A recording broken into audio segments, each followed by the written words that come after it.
नमस्कार दोस्तों। भक्ति शक्ति समर्पण में आपका स्वागत है। मैं आपकी दोस्त ममता पाल।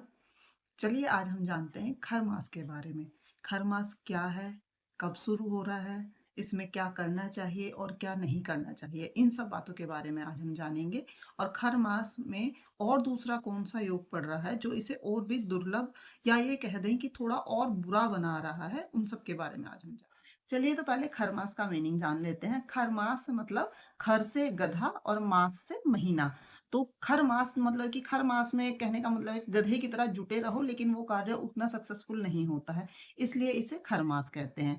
इसे मीन मास भी कहते हैं क्योंकि इस महीने को हम गुरु आदित्य काल भी कहते हैं क्योंकि सूर्यदेव अपने गुरु की सेवा में लगे रहते हैं, इसलिए उन्हें गुरु आदित्य काल भी कहा जाता है। इसे मल मास भी कहा जाता है इस महीने को। तो इस तरह से हम इस एक चीज को हम कई नामों से जानते हैं, हो सकता है अलग अलग जगहों पर अलग अलग नाम से जानते हो, इसलिए मैंने इसके सारे नाम भी आपको बता दिए हैं। 14 मार्च 2024 से 13 अप्रैल 2024 तक खरमास रहेगा।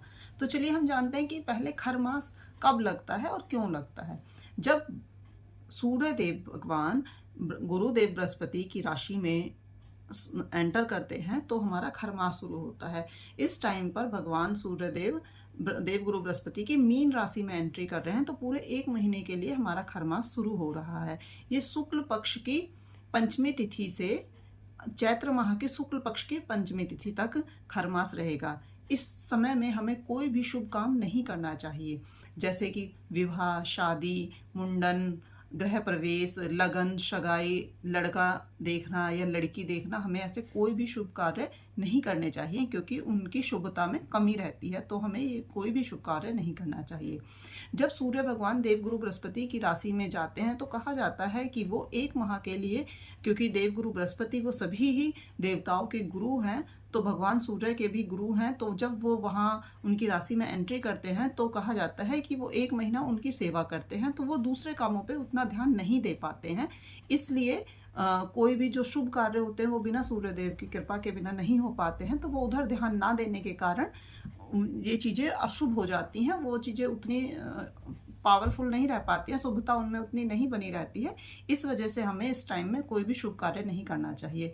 इसी तरह से जब सूर्यदेव धनु राशि में प्रवेश करते हैं तो धनु राशि भी देवगुरु बृहस्पति की ही राशि है, और यानी कि पोष के महीने में भी जब सूर्यदेव धनु राशि में प्रवेश करते हैं तब भी एक माह के लिए खरमास शुरू हो जाता है। और वो खरमास तब उस समय पर भी सारे शुभ कार्य, जैसे कोई भी शुभ कार्य, ये शुभ विवाह, मांगलिक कार्य, शादी ब्याह, लगन, सगाई, मुंडन, ये सभी कार्य तब भी बंद हो जाते हैं, और इसी तरह से अब भी ये सब कार्य बंद हो जाएंगे। लेकिन इस बार क्या है दोस्तों कि जो खर मास है वो होलाष्टक से मतलब कि पहले शुरू हो रहा है, तो होलाष्टक में भी वैसे भी कोई शुभ कार्य नहीं किया जाता है। होलाष्टक में भी सारी, क्योंकि उसमें भी नेगेटिव एनर्जी इतनी ज़्यादा हावी रहती है, सारे जो हमारे देव हैं वो सब मतलब कि अपने उग्र उसमें रहते हैं, तो हमें उस टाइम पर भी कोई शुभ कार्य नहीं किया जाता है। तो अब दो दो कंडीशन ऐसी बन रही है कि इस बार दो दो अशुभ शक्तियाँ पावरफुल हो रही हैं, तो हमें कोई भी शुभ कार्य इस टाइम पर हमें नहीं करना है। तो जो होलाष्टक है उसके बारे में मैं अगली वीडियो में बात करूंगी। अभी हम बात करेंगे खरमास के बारे में। मांगलिक कार्य, घर में कोई मुंडन होना है बच्चे का, या फिर हम कोई जमीन खरीद रहे हैं, बेचनी है हमें कोई जमीन, या फिर हमें कोई जैसे दुकान व्यापार शुरू करना है, या हमें दुकान वगैरह की इनॉग्रेशन करवानी है, या हमें गृह प्रवेश करना है, ये सब कार्य जो भी मांगलिक और शुभ कार्य होते हैं वो सारे ही शुभ कार्य वर्जित होते हैं। यहाँ तक कि लड़का और लड़की को देखने जाना भी वर्जित होता है, ये भी हमारे शास्त्रों में वर्जित बताया गया है। तो हमें ये सब कार्य नहीं करने चाहिए। और एक और चीज दोस्तों कि अगर हमें जैसे कोई नया व्रत उठाना है तो हम सोचते हैं कि चलो अभी से उठा लेते हैं, लेकिन नहीं, हमें इस टाइम पे हमें नया व्रत भी नहीं उठाना है। हम अगर हमारा व्रत पहले से चला आ रहा है हम उसका उद्यापन कर सकते हैं, तो उसमें अगर हमें उद्यापन के समय में कोई भी पूजा पाठ कुछ करना है तो वो हम कर सकते हैं, लेकिन हम नया व्रत नहीं उठा सकते इस टाइम पर।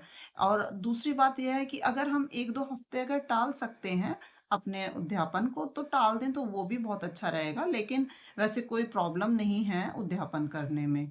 एक और चीज दोस्तों कि खर मास में जैसे कि अगर हमने कोई मनौती माननी हो, कोई हमें जागरण करवाना है, हमें कहीं तीर्थ स्थल पर जाना है या हमें कुछ ऐसे मन्नत माँगी हुई चीज़ें हम पूरी नहीं करते हैं इस टाइम पर, जो हमने अपनी तरफ से की है। जैसे अब त्योहार आ रहा है, होली आ रही है, क्योंकि चैत्र नवरात्रि की पंचमी तिथि तक खरमास रहेगा, तो पंचमी तिथि मतलब उससे पहले नवरात्रों की हमें कलश स्थापना करनी है, वो सब तो हम कर सकते हैं। बट जो हमने अपनी तरफ से मनौती मानी हुई है, मन्नत माँगी हुई है, वो काम हम उसमें नहीं कर सकते। उसके लिए हमें 1 महीने का डिले करना ही होगा।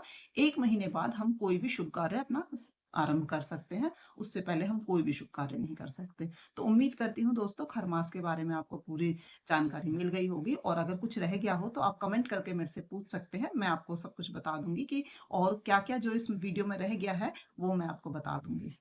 धन्यवाद दोस्तों।